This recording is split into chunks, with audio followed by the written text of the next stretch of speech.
छत्तीसगढ़ की धरती ने कई वीर और संतों को जन्म दिया है। उन्हीं में से एक थे राजा गुरु बालक दास, एक ऐसे महान योद्धा और धर्मगुरु जिन्होंने सत्य और सम्मान के लिए अपना सब कुछ न्यौछावर कर दिया। शुरुआत एक साधारण जीवन से महानता तक। राजा गुरु बालक दास जी गुरु घासीदास जी के पुत्र थे। अपने पिता के मार्ग पर चलते हुए उन्होंने बचपन से ही सत्य, समानता और न्याय के संस्कार अपनाए।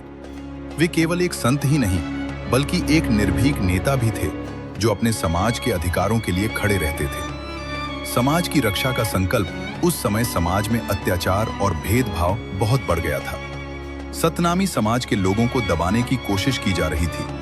तब राजा गुरु बालक दास जी ने प्रण लिया, जब तक अन्याय रहेगा मैं शांत नहीं बैठूंगा।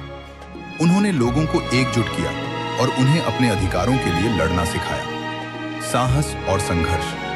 राजा गुरु बालक दास जी ने अन्याय के खिलाफ आवाज उठाई। उनका बढ़ता प्रभाव कुछ लोगों को सहन नहीं हुआ। कई बार उन्हें डराने और रोकने की कोशिश की गई, लेकिन वे अडिग रहे। वे हमेशा कहते थे, सत्य के लिए लड़ना ही सबसे बड़ा धर्म है। बलिदान, एक अमर कहानी। आखिरकार उनके दुश्मनों ने छल से उनकी हत्या कर दी, लेकिन उनका बलिदान व्यर्थ नहीं गया।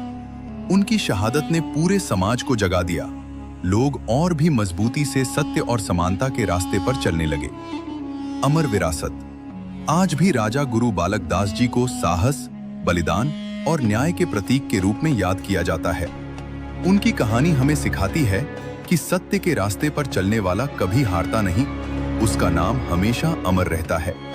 संदेश, अन्याय के सामने झुकना नहीं, अपने अधिकारों के लिए खड़े रहना और सत्य का साथ कभी न छोड़ना।